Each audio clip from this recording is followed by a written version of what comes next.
Okay, so last सम हमने जो आधा छोड़ा था सम नंबर 1 वही हम लोग कंप्लीट कर रहे हैं। फॉर्मूला नंबर 4 हमें चाहिए return on equity shares. Okay, तो write down the formula on return on equity shares, मेरे साथ ही करते जाओ। Return on equity shares, formula लिखना है उसका इक्वल टू, क्या फॉर्मूला है ऊपर लिखा हुआ है ना, फॉर्मूला हमने वहां से ही कॉपी कर सकते हैं। देखो, return on equity shares equal to profit after, ऊपर अलग से नहीं दिखा हुआ है तो हम लोग को यहाँ पे लिखना पड़ेगा। फिर ऑलमोस्ट फॉर्मूला सेम ही आता है। ठीक है, मैं दिखा देती हूँ। Return on equity shares equal to profit after tax minus preference dividend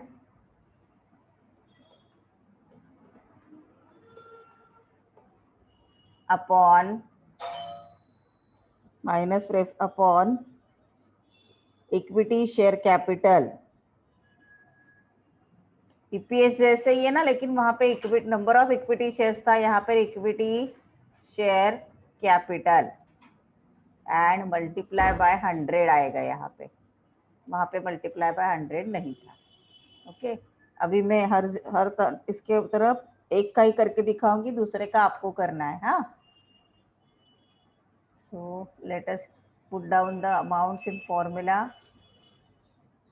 profit after tax कितना दिया है? प्रॉफिट आफ्टर टैक्स देखो 50 रुपीज दिया है, राइट।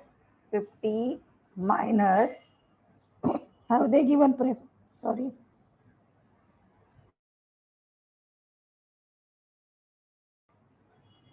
प्रेफरेंस डिविडेंड दिया है कि देखो उन्होंने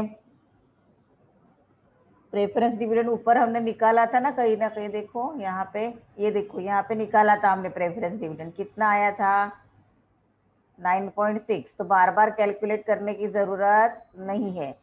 9.6 divided by equity share capital, first line पे दिया है इक्विटी शेयर कैपिटल कितना है 200 and multiply by 100। So your answer will be, calculate करो ये कितना आएगा। फिर योर आंसर कितना आएगा 20.2 और ये आएगा आपका परसेंटेज में। ओके, उसके बाद का रेशो कौन सा पूछा है आपको? डेप्ट इक्विटी रेशो। ये तो हमने बहुत बार किया है रेशो के टाइम, है ना। डेप्ट upon equity, dept equity ratio equal to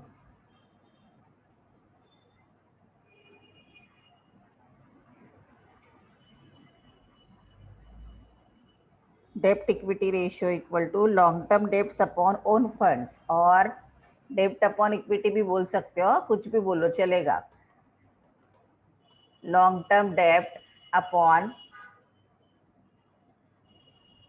own funds, और you may called is as डेप्ट अपॉन इक्विटी ओन फंड्स। दोनों का मीनिंग सेम ही है। हाँ, सो यहाँ पे हम लोग फॉर्मूला में अमाउंट डालेंगे अभी।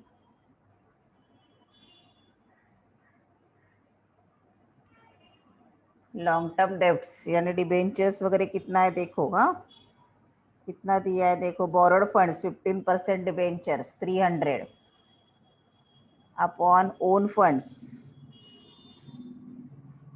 ओन फंड्स कितना दिया है देखो यहाँ पे, ओन फंड्स मतलब share equity share capital 200 plus 80 rupees preference share capital. अगर रिजर्व वगैरह हो तो वो भी इसमें ऐड होता है, लेकिन रिजर्व नहीं है यहाँ पे।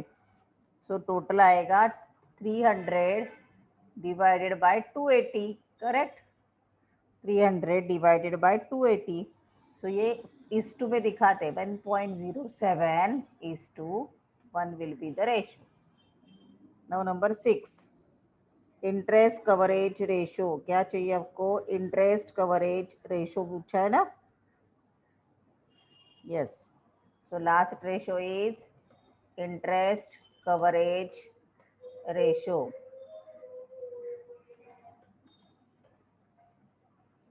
Interest coverage ratio equal to, formula लिखो पहले,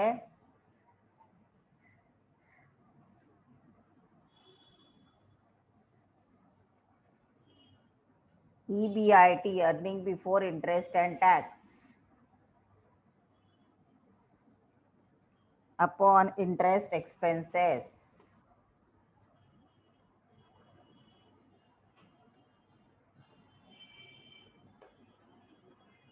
अपॉन इंटरेस्ट एक्सपेंसेस। तो अभी यहाँ पे अमाउंट जस्ट पुट करना है अपने को,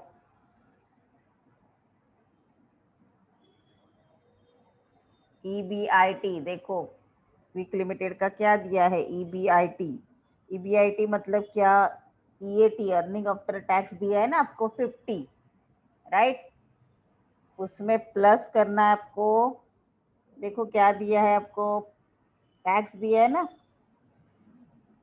क्या दिया है देखो, इंटरेस्ट या टैक्स दिया होगा देखो आपको अलग से, तो ये क्या आएगा आपका, अपॉन क्या है, इंटरेस्ट एक्सपेंसेस। तो इंटरेस्ट एक्सपेंसेस कितने हमारे पास 45, कहाँ से निकाला, wait a minute,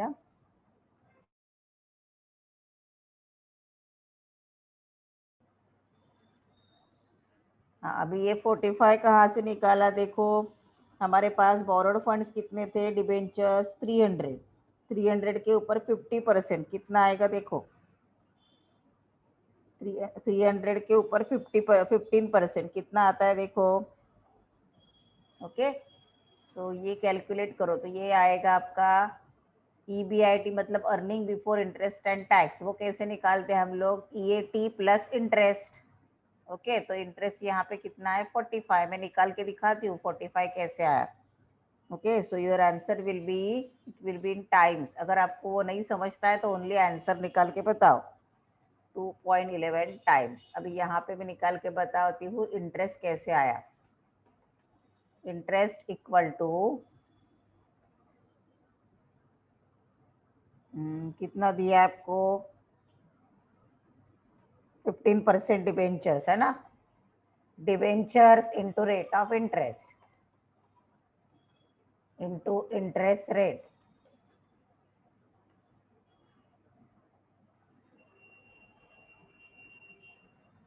so debentures कितना था यहाँ पे 300 इंटू इंटरेस्ट रेट कितना है 15%, सो कैलकुलेट करो अभी कितना आता है, 300 का 15%, दैट इज इक्वल टू 45, इसलिए यहाँ पे 45 लिया है हमने, ओके। ये हो गया आपका प्रॉब्लम नंबर 1 का क्विक लिमिटेड का कैलकुलेशन, ओके। आपने अभी कैलकुलेट किया होगा, अभी आंसर्स बोलते जाओ, 2.32 32 करेक्ट, करेक्ट, वेरी गुड। दूसरे का आंसर क्या आया, 60.34, 3.3, हाँ 3 आएगा, 4 बरोबर है। हाँ। तीसरे का आंसर आया 0.69, 0.69:1, 0.69:1, करेक्ट। आंसर टैली करो अपने, हाँ। उसके बाद नेक्स्ट आया 23.2%, 20.2%, नेक्स्ट आया 1.43:1, इसके बाद 1.93, 1.93 टाइम्स। टाइम्स वगैरह नहीं समझता है तो उनसे ओनली आंसर निकाल के तो बता सकते हो, ओके। ये हो गया आपका प्रॉब्लम। अभी late us start with the next sum. कितना टाइम हो गया अभी देखो, हेलो मैम, एक सेकंड ना, काय दिलंय बघा, calculate the market price of share as per Walter's model and Jordan's model. ये विपुल में से लिया हुआ सम है, सम नंबर 7। रिटेंशन रेशियो दिया है, इंटरनल रेट ऑफ रिटर्न दिया है, कॉस्ट ऑफ कैपिटल ये सब परसेंटेज में दिया है, डिविडेंड पर शेयर दिया है, अर्निंग पर शेयर दिया है।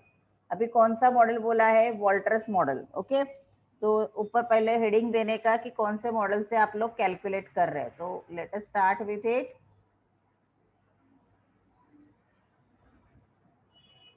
ऊपर हेडिंग देंगे, पहला नंबर 1, कौन सा मॉडल कर रहे हैं हम लोग, वॉल्टर्स मॉडल, तो ऊपर हेडिंग दो वॉल्टर्स मॉडल, ओके।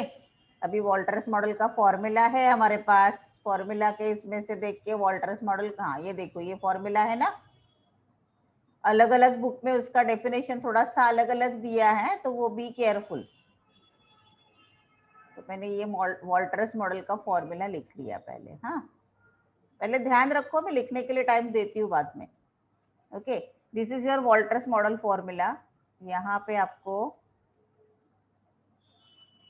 ये नंबरिंग कुछ नहीं करना है। हाँ, क्या फॉर्मूला है देखो, पढ़ो जरा। वीसी इक्वल टू, वीसी मतलब market value per share, equal to D plus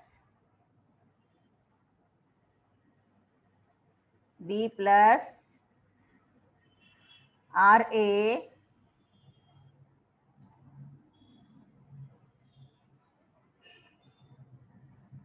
ये नंबरिंग कुछ कंसिडर मत करो, यहाँ पे गलती से आया वो नंबरिंग उसका ऊपर का देख के।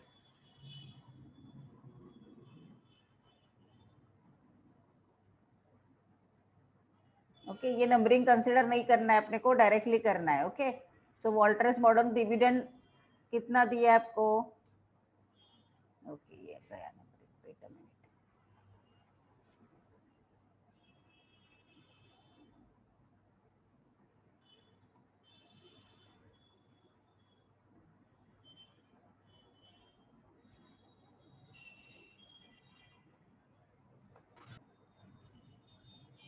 आपको एक के नीचे एक दिखना है, यहाँ पे मुझे वो पॉसिबल नहीं है तो मेरा आगे पीछे दिख रहा है। Okay, so let us start with the problem. Okay, VC equal to D plus RA upon RC into bracket E minus D upon RC। अभी इसमें VC मतलब market value of ordinary shares of the company. Okay, वो हमने लिया। अभी आगे एक एक लेके जाना है। देखो आपको dividend per share, okay, dividend per share यानी डी, डिविडेंड पर शेयर आपको दिया है प्रॉब्लम में, कितना दिया है देखो, डिविडेंड पर शेयर 3। तो यहाँ पे मैं डिफाइन कर देती हूँ डी इक्वल टू 3। ओके, ये कितना आया 3। उसके बाद दूसरा चाहिए आपको आर ए। आर ए का मतलब क्या लिखा है देखो, rate of return on retained earnings, rate of return on retained earnings. तो आर ए कितना आएगा देखो, rate of retained on retained earnings, देखो इंटरनल रेट ऑफ रिटर्न्स दिख रहा है आपको, दैट रेट ऑफ रिटर्न बोला है ना आपको, तो इंटरनल रेट ऑफ रिटर्न कितना है 20%। तो यहाँ पे मैं लिखूंगी 20%। RC cost of capital, problem में देखो अगेन कॉस्ट ऑफ कैपिटल कितना दिया है, ये 16%। तो यहाँ पे मैं लिखूंगी 16%। Okay, then E earning per share, earning per share यहाँ पे प्रॉब्लम में दिया है देखो, लास्ट लाइन पे अर्निंग पर शेयर दिया है ओनली 5, जो परसेंटेज में दिया है वो परसेंटेज में लिख रही हूँ मैं। हाँ, okay, and dividend per share ऊपर भी लिखा है नीचे भी लिखा है मैंने, तो यहाँ पे मैंने लिखा था, 2 बार हो गया ना। सो डिविडेंड पर शेयर कितना है 3, ये हमने लिख दिया। ओके, अभी ये अमाउंट हमें मिला है, just what we are going to do is ये अमाउंट हमें फॉर्मूला में डालना है। ओके, अभी ये मेरा फॉर्मूला है, उसमें एक एक अमाउंट डालते जाना है। आप लोग देखो, आपको फॉर्मूला दिया हुआ है, ये मैं इसको नीचे लेके जाती हूँ, एज इट इज फॉर्मूला, ये सब हो जाएगा हमारा। Okay, as it is formula में यहाँ पे नीचे लेती हूँ पहले। ओके, अभी एक एक चेंज करेंगे, डी की जगह डी की वैल्यू डालेंगे। डी की वैल्यू कितना है 3, तो 3 आएगा। आर ए की वैल्यू कितनी है 20% ना, 20% यानी 0.20 पॉइंट में कन्वर्ट करके लोगे तो इजी जाएगा आपको ही। सो 20% यानी 0.20। आर सी की वैल्यू कितनी है, यस 16% यानी 0.16। यस, अगेन ई की वैल्यू कितनी है 5, डी की वैल्यू कितनी है 3, आर सी की वैल्यू कितनी है 0.16 परसेंटेज का पॉइंट में कन्वर्ट करके लिया है या ओके। तो अभी इसका कैलकुलेशन करो।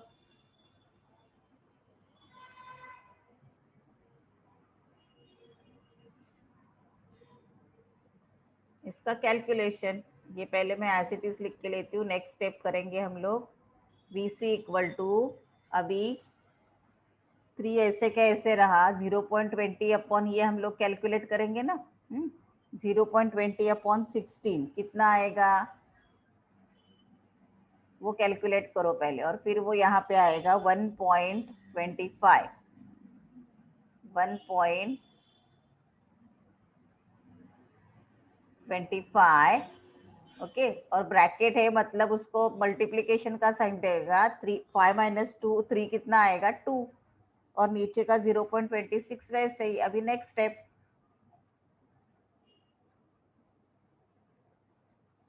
3 प्लस 1.25 इंटू 2 कितना आएगा 2.5, 3 प्लस 2.5 अपॉन 0.16। अभी ये तो आपको करना आना ही चाहिए, इसका अलग से स्टेप दिखाने के लिए मत बोलो मुझे। So your answer will be, नीचे दिखाओ, आंसर विल बी कितना आएगा रुपीज 34.37 और 37, 34.37 और 38 लिखोगे तो भी चलेगा। रुपीज 34.37 और 34.38 दोनों भी चलेगा। हाँ, so this will be your answer as per Walters model. Got it? अभी आपको दूसरा कौन सा पूछा है, जॉर्डन्स मॉडल। तो जॉर्डन्स मॉडल का हम लोग अगेन फॉर्मूला कॉपी करके लेते हैं। हाँ,